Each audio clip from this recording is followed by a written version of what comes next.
2003년 7월 10일 목요일 미국 캘리포니아주 클로비스. 이날 아침 45세 남성 티모시 슈스터가 갑자기 사라집니다.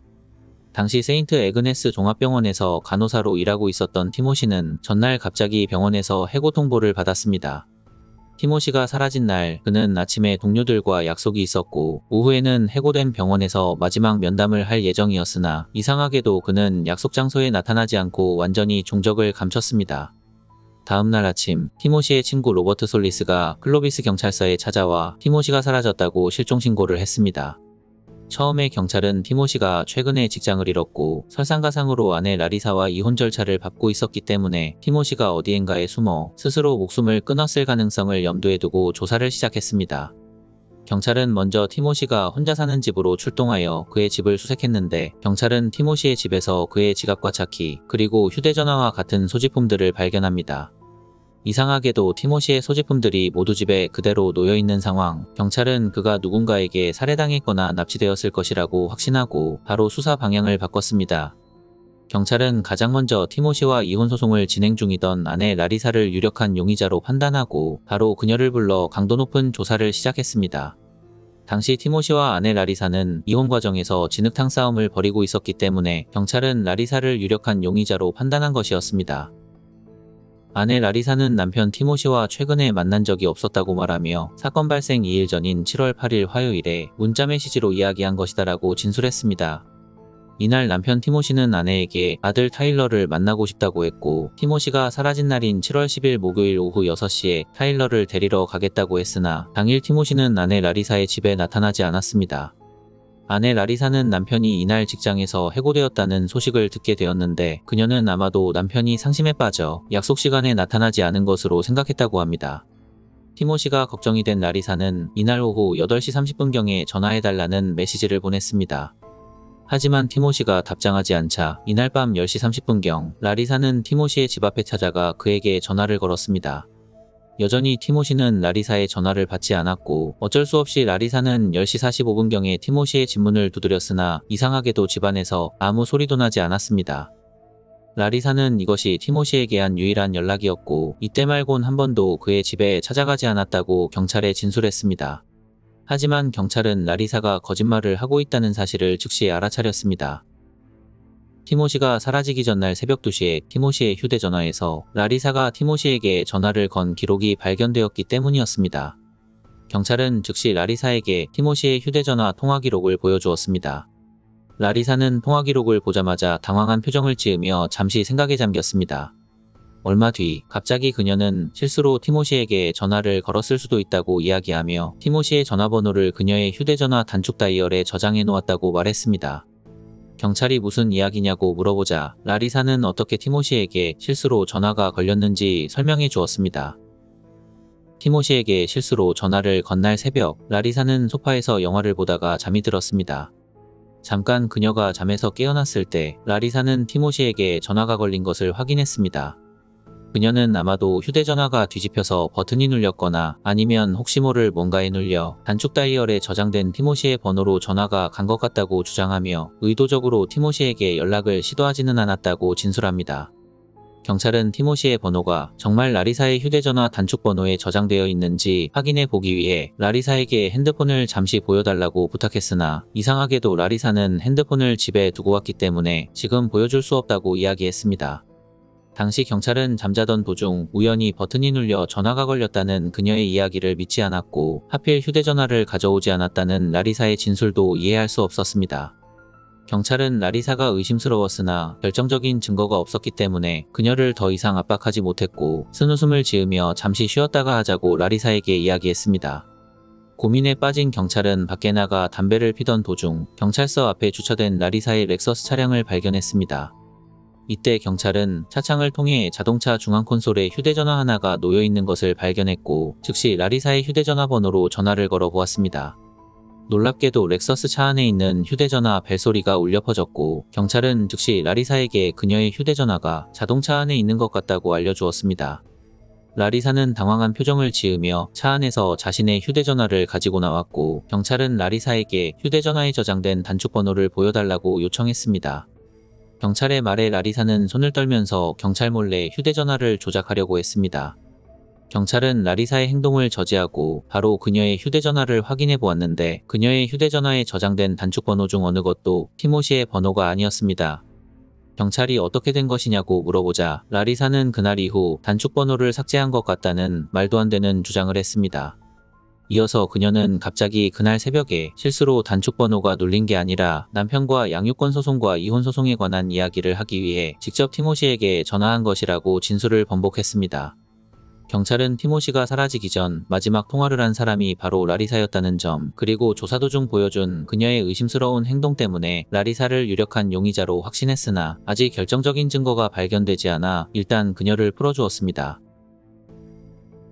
다음 날인 2003년 7월 12일 토요일, 경찰 조사를 마친 라리사는 매우 긴장한 표정으로 자신의 집에 놀러온 절친 타미와 이야기를 나누었습니다.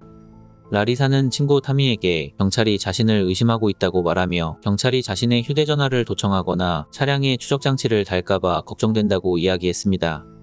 라리사는 사건 발생 당일 새벽 2시에서 3시 사이에 일 때문에 자신이 일하는 연구소에 방문했다고 말했는데 당황해서 경찰에게 횡설수설하다 보니 잘못된 진술을 한 것 같다고 친구 타미에게 이야기해 주었습니다. 친구 타미는 경찰이 곧 압수수색 영장을 발부받아 라리사의 연구소와 집을 수색할 수도 있다고 경고해 주었습니다. 이 말을 듣자마자 갑자기 라리사는 잠시 아들 타일러를 데리고 있어 달라고 부탁했습니다. 라리사는 연구소에 가서 일을 처리해야 한다고 말했고 몇 시간 뒤 다시 집으로 돌아왔습니다. 다음 날인 2003년 7월 13일 일요일 아침, 라리사는 아들 타일러와 함께 2주간 휴가를 떠났습니다. 7월 14일 월요일, 라리사가 아들과 여행을 떠나 있는 동안 그녀를 유력한 용의자로 판단한 경찰은 라리사의 직장 동료와 지인들을 경찰서로 소환하여 인터뷰했습니다. 라리사의 친구 타미는 친구 라리사의 수상한 행동에 대해 증언했고 라리사의 연구소 직원들도 라리사가 여행을 떠나기 전 갑자기 연구소에 찾아와 이상한 행동을 했다고 진술했습니다. 라리사의 주변 사람들의 증언 덕분에 이날 저녁 경찰은 드디어 라리사의 연구소와 집, 그리고 연구소에서 구입한 창고에 대한 수색영장을 발부받았습니다. 다음 날인 7월 15일 화요일, 경찰은 휴가를 떠난 라리사에게 비밀로 하고 압수수색을 실시했습니다. 아쉽게도 경찰은 연구소와 라리사의 집에서는 특별한 증거를 발견하지 못했고 이제 마지막으로 연구소 창고만 남아 있었습니다. 경찰은 즉시 연구소에서 몇 킬로미터 떨어져 있는 연구소 소유 창고로 출발했습니다. 얼마 뒤 경찰이 창고에 도착하자마자 참을 수 없는 고약한 냄새가 그들을 덮쳤습니다. 경찰은 창고 내부에서 파란색 55갤런짜리 통을 발견했고 냄새가 나는 곳이 바로 이곳이라는 것을 즉시 알아차렸습니다. 경찰은 천천히 통을 열어보았는데 당시 통 안은 염산으로 가득 차 있었으며 알 수 없는 것들이 통 속에 떠다니고 있었습니다. 경찰은 통 안에 들어있는 것이 무엇인지 확인하기 위해 통을 연구소로 보내 DNA 검사를 의뢰했는데 놀랍게도 통 안에서 발견된 것은 사람의 시신이었고 시신의 주인공은 바로 라리사의 남편 티모시였습니다. 이렇게 몸속에 있는 장기까지 모두 녹아 액체가 된 티모시는 발견 당시 몸무게가 고작 35kg에 불과했다고 합니다. 7월 16일 수요일, 경찰은 여행을 떠난 라리사가 아들과 함께 다음 목적지인 미주리주에 곧 도착한다는 사실을 파악했습니다. 경찰은 라리사가 도착하기 전 미리 공항으로 사복 경찰을 보내 잠복해 있었고 친척들을 만나기 위해 미주리주 공항에 아들과 함께 도착한 라리사를 현장에서 체포했습니다. 경찰은 라리사의 범행 동기와 그녀가 어떻게 남편을 살해했는지 조사하여 세상에 공개했고 사람들은 곧 그녀의 끔찍한 범행 방식에 큰 충격을 받게 되었습니다. 사건의 주인공 라리사 슈스터는 1960년 1월 1일 미주리주 클래런스의 부유한 농가에서 태어났습니다. 라리사는 미주리 대학교에 진학하여 생화학을 전공했고 미주리주 컬럼비아에 있는 종합병원에서 실습하는 동안 간호대학 학생으로 재학 중인 미래의 남편 티모시 슈스터를 만났습니다. 라리사는 잘생긴 간호대학생 티모시에게 첫눈에 반하게 되었고 그와 결혼하겠다고 가족들에게 이야기했습니다. 처음에 라리사의 부모님은 가난한 간호대학생 티모시를 못마땅하게 생각했습니다. 하지만 라리사는 부모님이 계속 티모시와 결혼을 반대하면 대학을 때려치우고 평생 백수로 살겠다고 선언했습니다. 어쩔 수 없이 라리사의 부모님은 티모시와의 결혼을 승낙했고 그들은 1982년 결혼하여 부부가 되었습니다. 부부는 1985년에 딸 크리스틴을 낳았고 4년 후인 1989년 캘리포니아주 프레즈노로 이사했습니다. 이곳에서 라리사는 농업연구소 생화학자로 일자리를 얻었고 남편 티모시는 세인트 에그네스 종합병원의 간호사로 취직했습니다. 1년 뒤인 1990년 라리사는 아들 타일러를 낳았는데 이때부터 라리사는 딸 크리스틴을 멀리하고 아들 타일러만 편애했습니다. 결국 딸 크리스틴과 어머니 라리사의 관계는 점점 나빠지기 시작했고 크리스틴이 10대가 되었을 때 상황이 너무 나빠진 모녀는 더 이상 같이 살 수 없을 정도가 되었습니다. 화가 난 라리사는 딸 크리스틴을 집에서 내쫓기로 결심하고 정말로 크리스틴을 자신의 본가가 있는 미주리주로 보내버렸습니다. 어처구니없게도 당시 딸 크리스틴이 집에서 쫓겨나는 것을 남편 티모시는 말없이 지켜만 보고 있었다고 합니다. 1997년 라리사는 현재 벌고 있는 돈에 만족하지 못했기 때문에 직장을 그만두고 직접 자신의 연구소를 차렸습니다. 라리사는 센트럴 캘리포니아 연구소라는 이름의 회사를 세웠고 밤낮으로 회사의 성공을 위해 열심히 일했습니다. 처음에 라리사의 회사는 재정적으로 큰 어려움을 겪었으나 라리사의 뛰어난 경영 능력 덕분에 회사는 크게 발전했습니다.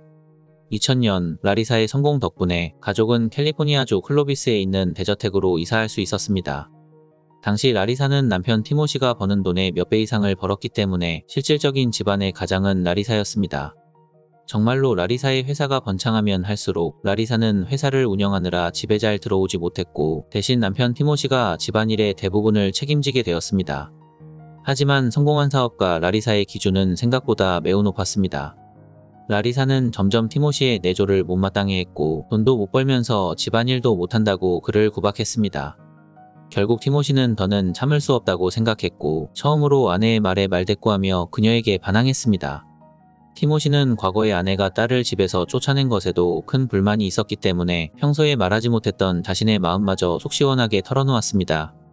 하지만 처음으로 남편 티모시의 속마음을 알게 된 아내 라리사는 남편을 안타깝게 생각하기는커녕 돈도 못 벌면서 남자구실도 못하는 티모시가 감히 자신에게 대든다고 생각하여 큰 분노에 휩싸였습니다. 자신의 말에 복종하지 않는 남편을 더 이상 데리고 살 수 없다고 판단한 라리사는 2002년 2월 티모시에게 이혼소송을 제기하고 바로 그에게 집에서 나가달라고 통보했습니다. 하지만 티모시는 전처럼 라리사의 불합리한 행동에 그대로 당하고 있지 않기로 결심했습니다. 티모시는 바로 아내에게 아들 타일러의 양육권 소송과 재산분할 소송을 제기하였고 변호사를 고용하여 본격적으로 라리사를 압박했습니다. 그러나 생각보다 라리사는 그렇게 호락호락한 사람이 아니었습니다. 그녀는 초호화 변호인단을 구성하여 바로 반격에 나섰고 그 결과 그녀는 아들 타일러의 1차 양육권을 획득했습니다. 2002년 7월 4일 소송에서 패소한 티모시는 자신의 물건들도 챙기지 못한 채 바로 집에서 쫓겨나 임대주택에 들어갔습니다. 화가 난 티모시는 기회를 엿보다가 아내 라리사가 아들 타일러와 여행을 간 동안 몰래 집에 들어가 자신의 물건들을 가지고 나왔습니다. 얼마 뒤 여행에서 돌아온 라리사는 집안 물건들이 사라진 것을 보고 분노했고 범인이 티모시라고 확신했으나 경찰에 신고하지 않았습니다. 2002년 7월 말 라리사는 혼자서 아들을 돌보는데 어려움을 겪기 시작합니다. 평소에 아들을 보는 일과 집안일을 모두 남편 티모시가 했기 때문에 라리사는 혼자서 집안일과 양육을 할 수 없다고 판단했습니다. 라리사는 즉시 자신의 연구소에서 보조원으로 근무하고 있었던 제임스 파곤에게 도움을 요청했습니다. 당시 제임스는 매우 수동적이고 수줍은 직원이었기 때문에 연구소의 대표 라리사의 제안을 거절할 수 없었습니다. 그렇게 제임스는 라리사의 집에서 먹고 자면서 그녀의 아들을 돌보고 집안일도 하는 등 평소에 남편 티모시가 하던 일을 대신하기 시작합니다. 이렇게 라리사는 제임스 덕분에 평소의 생활로 돌아오는 줄 알았으나 라리사의 생각대로 흘러가지 않았습니다. 다시 한번 남편 티모시가 라리사에게 재산분할 소송과 양육권 소송을 걸어온 것이었습니다. 화가 난 라리사는 티모시가 사라져야 이 모든 일이 끝날 것이라고 확신했고 이때부터 주변 사람들에게 티모시를 죽일 것이라고 말하고 다녔으나 사람들은 성공한 사업가 라리사가 화가 나서 이상한 말을 한다고 생각했을 뿐 정말로 그녀가 범행을 저지를 것이라곤 생각하지 못했습니다. 2002년 8월 8일 라리사는 자신의 연구소에서 근무하는 직원 레슬리 피케라에게 연구소에서 몇 킬로미터 떨어져 있는 창고를 임대하라고 지시했습니다. 라리사는 창고를 연구소 비품들을 보관하는 데 사용할 것이라고 했고 라리사의 이름이 아닌 레슬리의 이름으로 창고를 임대해달라고 부탁했습니다. 레슬리는 연구소에 창고가 충분했기 때문에 라리사가 추가로 창고를 임대하라고 지시한 것을 이상하게 생각했습니다. 하지만 레슬리는 바로 라리사의 말대로 했고 바로 라리사에게 임대한 창고 입장 코드를 전달해 주었습니다. 2일 뒤인 2002년 8월 10일, 라리사와 제임스는 티모시가 출장을 간 사이에 그의 집에 침입했습니다. 라리사는 복수를 위해 티모시의 집을 엉망으로 만들었고, 티모시가 가지고 간 물건을 그 자리에서 모두 박살내버렸습니다. 심지어 라리사는 티모시가 변호사와 함께 작성한 재산분할 소송과 양육권 소송 서류를 찢어버리기까지 했습니다. 며칠 뒤 출장에서 돌아온 티모시는 자신의 집이 아수라장이 되어 있는 것을 확인했고, 소송 서류가 사라진 것도 알게 되었습니다. 그는 단번에 범인이 라리사라는 것을 알고 있었으나 자신도 이전에 라리사의 집에 침입한 적이 있었기 때문에 경찰에 신고하지 못했습니다. 대신 티모시는 보안 시스템이 갖춰진 집으로 이사했고, 혹시나 모를 사태에 대비하기 위해 권총을 구매하여 집에 보관해 두었습니다. 어처구니없게도 라리사는 자신의 행동에 너무 뿌듯해하며 직장 동료들과 친구들에게 티모시에게 한 행동을 떠들고 다녔습니다. 그러나 티모시는 포기하지 않고 몇 달 동안 다시 준비하여 또다시 양육권 소송과 재산분할 소송을 제기했습니다. 라리사는 더 이상 봐줄 수 없다고 생각했고, 결국엔 최후의 수단을 선택하기로 했습니다. 2003년 4월 30일, 라리사는 파란색 55갤런 통을 구매하여 연구소로 보냈습니다. 파란색 통은 실험실에서 사용하는 종류의 통이 아니었기 때문에 직원들은 라리사에게 통을 구매한 이유를 물어보았습니다. 라리사는 연구소 앞마당에서 깎고 남은 풀을 담는 용도로 통을 구입했다고 답했습니다. 직원들은 대수롭지 않다는 표정을 지으며 알겠다고 대답했는데, 갑자기 그녀는 직원들에게 사악한 미소를 지으며 이 통 안에 성인 남성이 충분히 들어갈 것 같냐고 물어보았습니다. 라리사는 반복적으로 직원들에게 통 속에 남편을 넣어버릴 것이라고 말하고 다녔으나, 당시 직원들은 소송을 진행 중인 라리사가 남편에게 분노하여 실언한다고만 생각했습니다. 2003년 6월 13일, 라리사는 직원들을 시켜 염산 3상자와 황산 1상자를 구매하도록 지시했고, 각 상자에는 2.5리터짜리 병 6개가 들어있었습니다. 당시 연구소에서 1년 내내 염산을 한 병 이상 사용하지 않았기 때문에 직원들은 라리사에게 왜 염산과 황산을 대량으로 구매했는지 물어보았습니다. 이번에도 라리사는 남편을 죽이려고 구매했다고 말했는데, 직원들은 라리사가 또 농담한다고 생각하고 그녀의 말을 무시해버렸습니다. 하지만 라리사의 말은 농담이 아니었습니다. 그녀는 사람들 몰래 남편을 제거하기 위해 끔찍한 범행 계획을 준비하고 있었습니다. 2003년 7월 10일, 티모시 슈스터가 갑자기 사라집니다. 실종 다음 날, 경찰은 그의 아내 라리사를 유력한 용의자로 생각하고 그녀를 불러 강도 높은 조사를 실시했습니다. 조사가 끝나자마자 라리사는 즉시 연구소에 방문하여 직원 레슬리 피케라에게 트럭 한 대를 렌트해 달라고 부탁했습니다. 이번에도 라리사는 트럭을 레슬리의 이름으로 빌려달라고 했고, 트럭을 건네받은 라리사는 제임스 파곤과 함께 연구소에 보관되어 있던 파란색 55갤런짜리 통을 트럭에 싣고 1년 전에 임대한 연구소 창고에 통을 옮겼습니다. 얼마 뒤 레슬리 피케라는 차를 돌려주기 위해 연구소에 돌아온 라리사의 모습을 보고 깜짝 놀랐습니다. 그녀의 옷은 흙으로 더럽혀져 있었고, 정강이에는 긁힌 자국이 있었으며 신발에는 붉은색 혈흔이 묻어 있었습니다. 레슬리는 무엇인가 불길한 예감이 들었으나 당시 라리사의 살벌한 눈빛을 보고 아무 말도 할 수 없었습니다. 이때 말없이 서있던 레슬리에게 라리사는 갑자기 $500짜리 수표를 건네주면서 수고했다고 말했고, 내일부터 아들과 2주일간 휴가를 떠나니 연구소를 잘 부탁한다고 말했습니다. 2003년 7월 14일 월요일, 라리사가 휴가를 떠난 다음 날, 라리사의 친구 타미와 연구소 직원들은 경찰에게 라리사의 수상한 행동에 대해 증언했고, 수색영장을 발부받은 경찰은 이날 바로 창고에서 사라진 티모시의 시신을 발견했습니다. 같은 시간, 경찰은 연구소 직원들이 공통으로 지목한 직원 제임스 파곤을 불러 조사했는데, 첫 번째 신문에서 제임스는 자신과 라리사가 1년 전에 티모시의 집에 침입하여 그의 물건을 훔쳤다는 사실만 진술하고, 티모시의 실종에 관해서는 전혀 모른다고 발뺌했습니다. 다음 날인 7월 15일, 라리사가 체포되기 하루 전, 경찰은 다시 제임스 파곤을 신문하기 위해 그를 경찰서로 소환했습니다.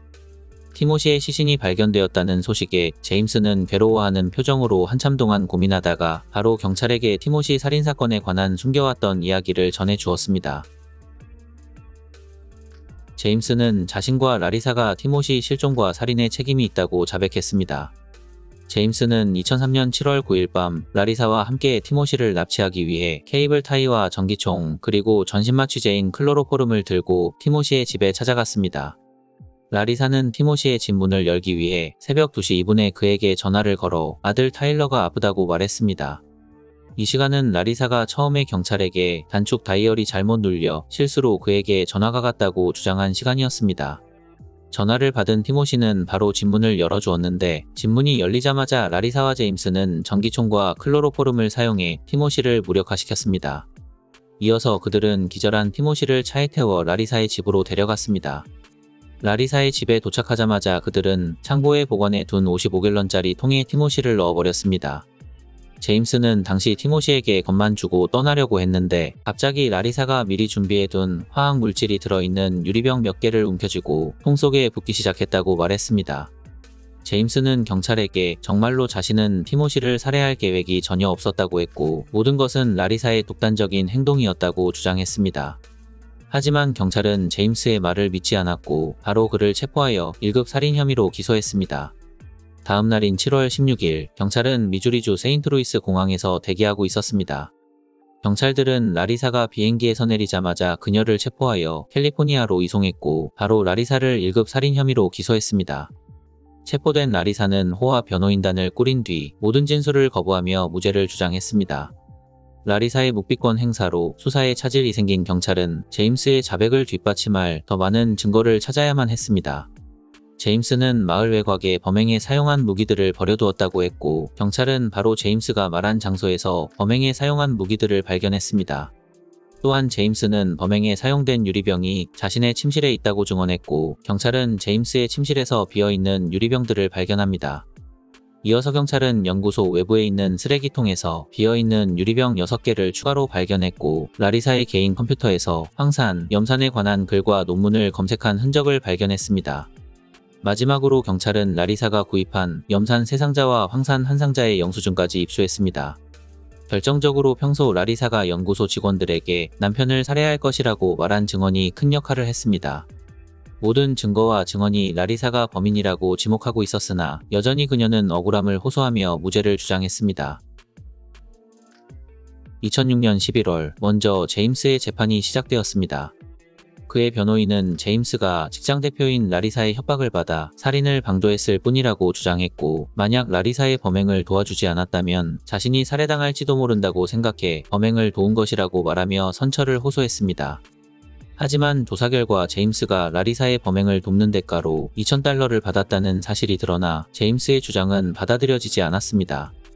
제임스는 납치 혐의에 대해서는 무죄 판결을 받았지만 살인 혐의로 유죄 판결을 받고 가석방 없는 종신형을 선고받았습니다. 라리사 슈스터의 재판은 그녀가 기소된 지 4년이 지난 2007년 10월 22일에 시작되었습니다. 대중들은 믿기 어려운 방법으로 남편을 죽인 라리사에게 주목했고 언론은 그녀를 산성 여인이라고 부르며 그녀의 재판에 주목했습니다. 라리사의 변호인은 그녀가 잘못된 결정을 내렸다는 점은 인정했으나 그녀가 자발적으로 살인을 저지른 것은 아니라고 주장했습니다. 라리사는 법정에서 살인사건에 대해서는 전혀 몰랐고 실제로 남편 티모시를 살해한 것은 제임스라고 진술합니다. 라리사는 남편이 사라지고 첫 신문을 받고 집에 돌아왔을 때 그녀의 집에서 아들 타일러를 돌보고 있었던 제임스가 갑자기 자신이 티모시를 죽였다는 말을 했다고 이야기했습니다. 라리사는 처음엔 제임스가 농담하는 줄 알았으나 곧 그녀는 정말로 제임스가 티모시를 살해했다는 사실을 알게 되었습니다. 라리사는 제임스가 평소에 자신이 농담으로 남편이 죽었으면 좋겠다고 말한 것 때문에 정말로 제임스가 남편 티모시를 살해한 것이라고 주장했습니다. 라리사는 제임스가 소원대로 남편을 죽여주었으니 시신을 처리하는 것은 함께하자고 했다고 진술했습니다. 당시 라리사는 제임스의 부탁을 거절하면 그가 자신을 죽일지도 모른다고 생각하여 제임스와 함께 남편의 시신을 처리한 것이라고 증언했습니다. 또한 라리사는 대량의 화학물질을 구매한 이유가 티모시를 살해하려고 한 것이 아닌 연구소 청소를 위해 구매한 것이라는 변명을 댔습니다. 하지만 배심원단은 그녀의 주장을 받아들여주지 않았고 2008년 5월 16일 법원은 그녀가 재정적 이득을 위해 남편을 살해했다고 판단하고 그녀에게 가석방 없는 종신형을 선고했습니다. 라리사의 마지막 선고 공판에서 그녀의 딸 크리스틴이 법정에 서서 아버지를 살해한 어머니 라리사를 강도 높게 비난했습니다. 법원은 티모시의 장례 비용을 모두 라리사가 지불하라고 했고 막대한 위자료를 딸 크리스틴과 아들 타일러에게 줄 것을 명령했습니다. 현재까지도 라리사는 전혀 자신의 죄를 인정하지 않고 있고 남아있는 재산을 탈탈 털어 무죄를 선고받기 위해 값비싼 변호사를 고용하여 열심히 투쟁하고 있다고 합니다.